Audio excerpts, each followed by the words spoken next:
Hello there, welcome back. If you're a new viewer, welcome. My name is Kate, and thank you so much for clicking on this video. As you can read by the title, this video is all about how to stay fit through self-care.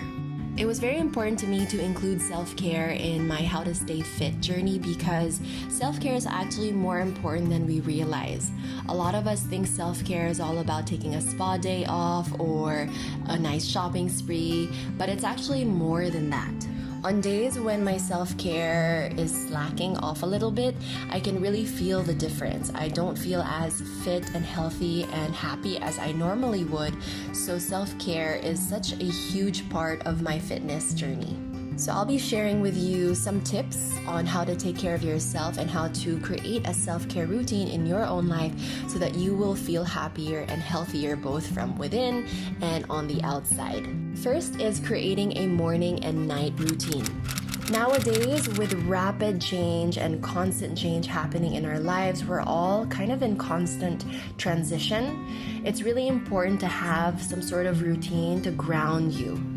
If you don't know how to start a routine or what to put in your routine, I suggest downloading Routinary. This is not sponsored. This is actually an app that I use, but I find it to be very helpful for me because I can pick and choose what I want to include in my routine, and it kind of reminds me as well throughout the day if I need to start this task or what to do next. What's nice about having a routine as well is that wherever I am, whatever I do, especially back then when I was traveling, and now that we have gone through so many changes with lockdowns and quarantines and then not being in quarantine anymore, having that routine has helped me cope through all these changes. It has really helped my mental health so much. And for me, when I was traveling, it was also a very good way to kind of psych my mind into thinking that everything was still normal. So I remember I barely got sick through all the traveling that I did back then.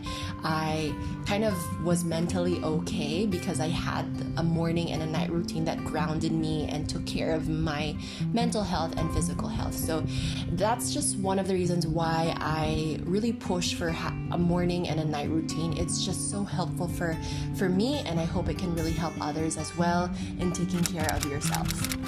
The next thing would be journaling or finding a way to express your thoughts. When I was first diagnosed with bipolar 2 a couple of years ago, I refused to take medication, and so I turned to journaling, especially since you can't really talk to your therapist or doctor like every single day. So I needed to find a way to kind of just vent out my feelings, especially since for someone like me, nobody will really understand exactly what I'm going through. Even if my family and my friends are supportive of me and are trying to help me, of course, it's really different when you just kind of express yourself, no filter. So journaling has been super helpful for me. Now, I understand though that journaling is not for everyone too. So one way is you can either kind of just talk and spew out everything that you're feeling and record yourself, whether it's a video or an audio recording, or you can also download apps. One app that I just downloaded is called Bearable, and I find that it's helpful to track your emotions and to track your mood and any other symptoms that you're experiencing, especially if you're someone who is diagnosed with some sort of mental illness. Again, this is not sponsored. This is just something that I use, but finding a way to kind of jot down what you're feeling is really helpful in processing and understanding what you're going through. The next thing is getting some sun. Pretty simple. I mean, the sun is something that we need because sun gives life to this earth, and so it gives us life as well. But it also just feels really good to have the rays of the sun like touch your skin, and that warm feeling, and just having all that light on your body feels really good. Like natural sunlight is just so healing for the body and the mind. Of course, make sure that you put on sunscreen and make sure that you go out in the sun like early in the morning, not like in the middle of the day.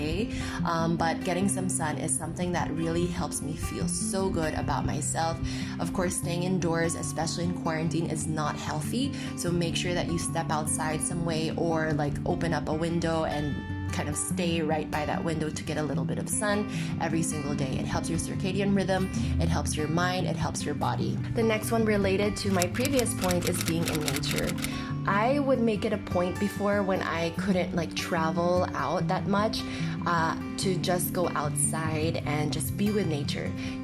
Breathe in some fresh air, see the greenery around me, see the sky, and just take it all in. And I find that that's very helpful.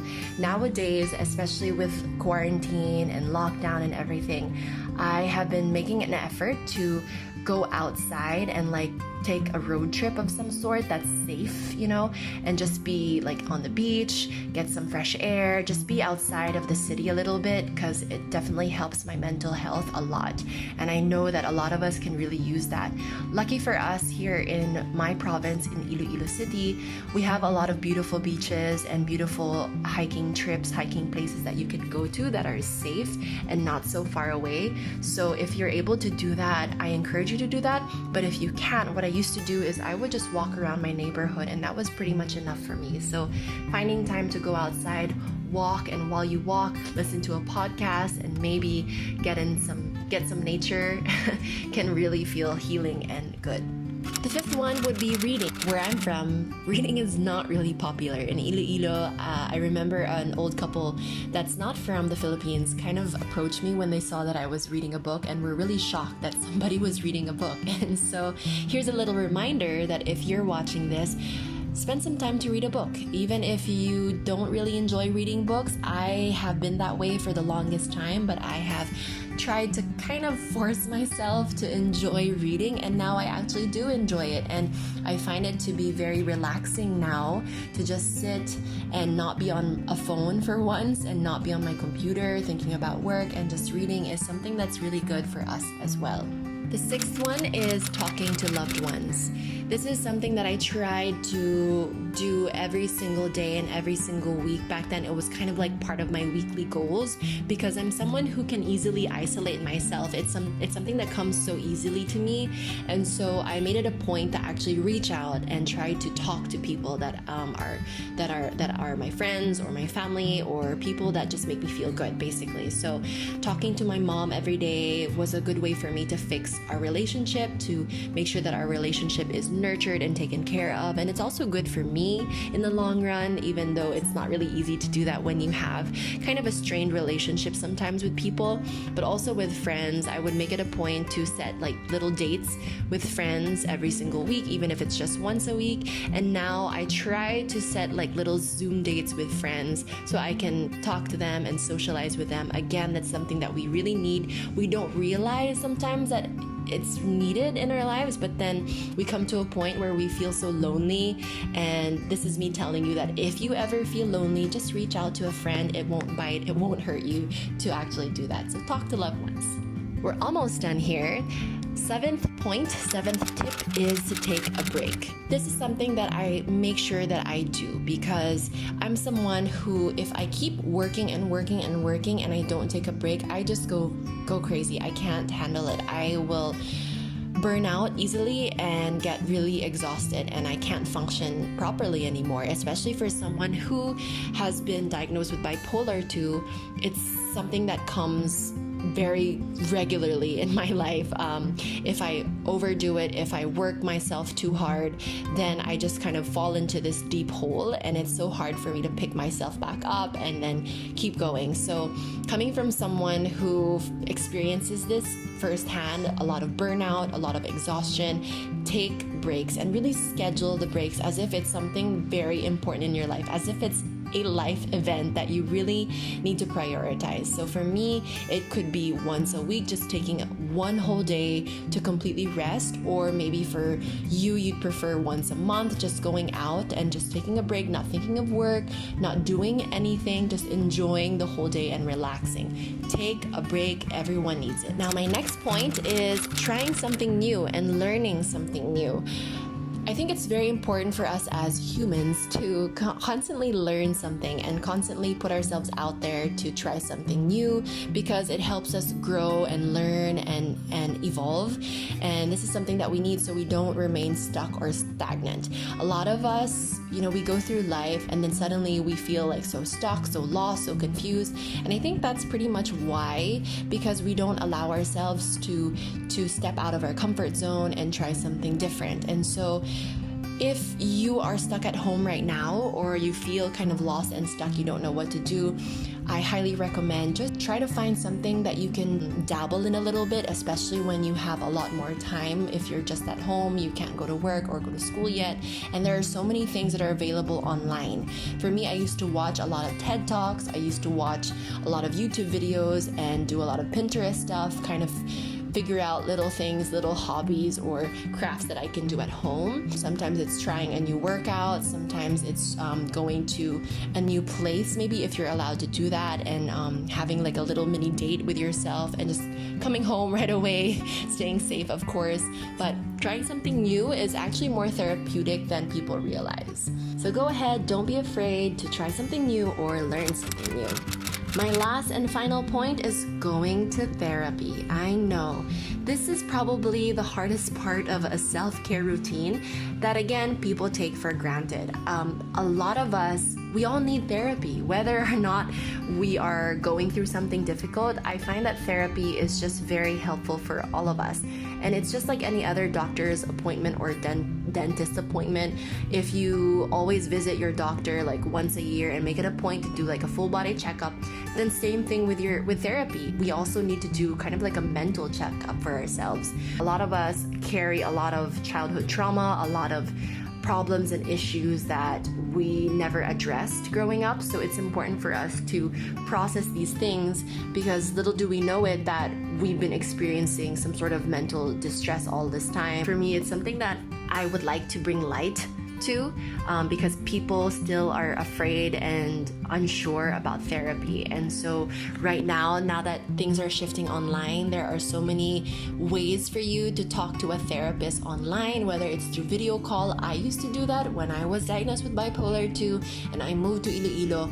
My choice of therapist was in Manila, and so I had to video call my therapist twice a month. And I'll try to put details of how to contact someone, like therapy sessions online, counseling online, that is really cheap and affordable for everyone. But going to therapy is really helpful, and if you have been thinking about it, go for it. And if other people will judge you for it, don't worry about them. Don't worry about any family members who won't understand. I'm here to tell you that therapy is definitely a good way to take care of yourself, of your mental health and physical health. So that's pretty much it for my self-care tips. Again, self-care is something that's very important. It's kind of like the cherry on top. You can be doing all these workouts, you could be doing yoga and meditating and eating right, but if you don't know how to take care of yourself outside of these workouts and outside of nutrition, then it still isn't enough, for your body, for your mental health. So being fit and being healthy, like I think we mentioned in one of my previous videos here in this series, it's all about being mentally fit, physically fit, and just emotionally fit. So just in general, fit in so many aspects of your life. Feeling healthy, feeling happy. It's all about taking care of yourself. It's all about working out and moving. It's all about being mindful and being aware of your choices. All these things just come together as one, and they all help you live a more balanced lifestyle. So I hope you guys enjoyed this video. I hope that you learned something here as well, and that you can actually apply at least a few of these tips in your own life, if not all. And hopefully you can go check out the other videos that are part of this series, and it can inspire you and motivate you to start living a healthier and happier life, but also can start to help you appreciate the life and the body and the mind that you have for what it is. We're not here to change anything. We're here to embrace who we are, but to kind of elevate ourselves and become a better version of ourselves. So that's it. Make sure to follow me online, Instagram, Ilongga Yogi, as well as my studio, Body Love Yoga Studio. I do online yoga classes if you'd like to check that out. You can also check out my blog, ilonggayogi.com. I'm just starting out, so be patient with me. My blog isn't like this beautiful curated place yet, but if you want to check it out, it's there. And you can follow my pages on Facebook too, which is the same, Ilongga Yogi and Body Love Yoga Studio. Thank you so much for watching this. Subscribe to this channel, give it a thumbs up, and if you have anything that you'd like to share with me, you can comment it down below. Take care, you guys. Remember, self-care is always important, and I'll see you in my next video. Bye!